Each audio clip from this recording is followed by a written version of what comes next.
PCC అధ్యక్షుడిగా రేవంత్ రెడ్డి ఉండగానే మీకు అద్దంకి దయాకర్కి అన్యాయం జరిగింది. ఇప్పుడు ముఖ్యమంత్రి ఆయనే, పీసీసీ అధ్యక్షుడు ఆయనే, మళ్ళీ అన్యాయం జరిగితే మీ పరిస్థితి ఏంది? అంటే మాకు టికెట్ ఇచ్చే టైంలో ఆయన పీసీసీ ప్రెసిడెంట్గా కొట్లాడిండు. ఆయన ఒక స్పష్టమైన హామీ తీసుకున్నాడు కాబట్టి ఈసారి అన్యాయం జరుగుద్దని కాదు. అంటే ఆ రోజు ఉన్న దాంట్లో ఆయన పీసీసీ ప్రెసిడెంట్గా మ్యాక్సిమం చేసిండు. కానీ ఈరోజు కూడా మళ్ళీ అదే జరుగుద్దని అయితే అనుకోను. అంటే ఆల్రెడీ జరిగింది కదా. మీ ఎవరైతే అద్దంకి దయాకర్ ఉన్నాడో పేరు వచ్చింది ఎమ్మెల్సీ అభ్యర్థిగా ఎమ్మెల్యే కోటాలో, మళ్ళీ జరిగిపోయింది. రేవంత్ రెడ్డే కదా ముఖ్యమంత్రి, మీ నాయకుడే కదా ముఖ్యమంత్రి, ఏం చేయగలిగాడు?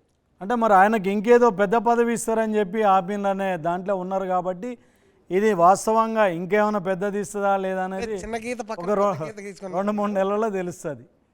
అంటే ఖచ్చితంగా న్యాయం చేస్తారులేండి, అట్లా ఏముండదు. ప్రతిసారి కూడా అన్యాయం జరుగుద్ది అనేది ఏం లేదు. నిజంగా మీరు అన్నట్టు అన్యాయమే చేసుకుంటూ పోతే అప్పుడు మేమేం యాక్షన్ ప్లాన్ చేయాలనే దాన్ని భవిష్యత్తు నిర్ణయిస్తుంది. మీరు రేవంత్ వర్గంలో ఉన్నారు. ఈరోజు కేటీఆర్ ఉదయం మాట్లాడుతూ రేవంత్ రెడ్డి మరో షిండే కాబోతున్నాడు, మహారాష్ట్రలో జరిగినట్టే ఇక్కడ కూడా కాంగ్రెస్ పార్టీని నట్టేట ముంచుతాడు అంటున్నారు. వాస్తవేనా?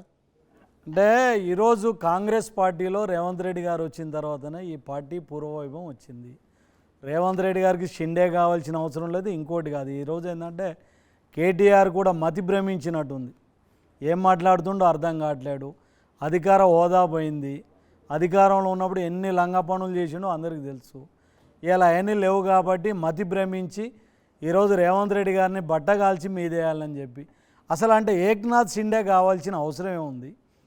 ఇలా ఆయన అంటే బీజేపీ అక్కడ బలంగా ఉంది కాబట్టి పోయి మాట్లాడిండు. ఇక్కడ బీజేపీలో ఎంతమంది ఉండండి? అసలు కాంగ్రెస్ పార్టీ ఆయనను సీఎంగా చేసిన తర్వాత ఏక్నాథ్ షిండే విషయం ఏంది, ఇక్కడ విషయం ఏంది? దీనికి ఏమైనా అసలు సంబంధాలు ఉన్నాయా?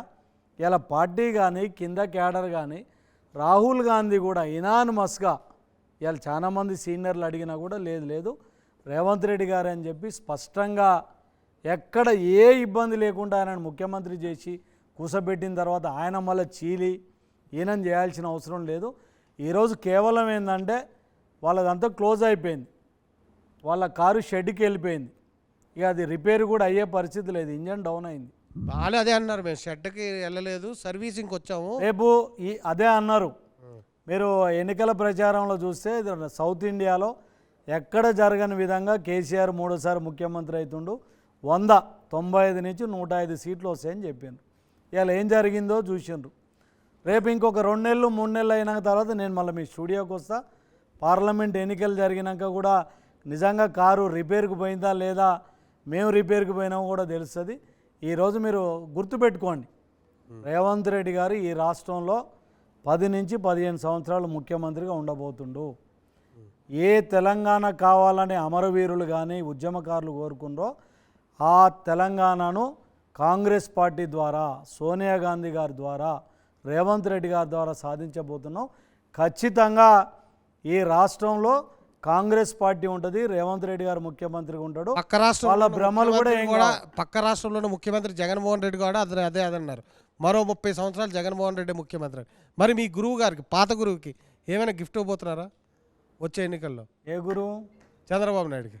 మేము ఏమిస్తాం, అక్కడ మాకు పార్టీ ఉంది. మేము ఆ రోజు ఆయన దగ్గర పనిచేసినాం, ఆయన నాయకత్వంలో పనిచేసినాం. ఒక క్రమశిక్షణ కలిగిన కార్యకర్తగా, నాయకునిగా మేము ఎదిగినామంటే అలా తెలుగుదేశంలో పనిచేసినాం. కానీ ఈరోజు మా సంసారం వేరు ఏర్పడ్డాం. మా కుటుంబం వేరు, మా సంసారం వేరు, వాళ్ళది వేరు. అక్కడ కాంగ్రెస్ పార్టీ ఉంది, షర్మిల కూడా పీసీసీ ప్రెసిడెంట్ అయింది.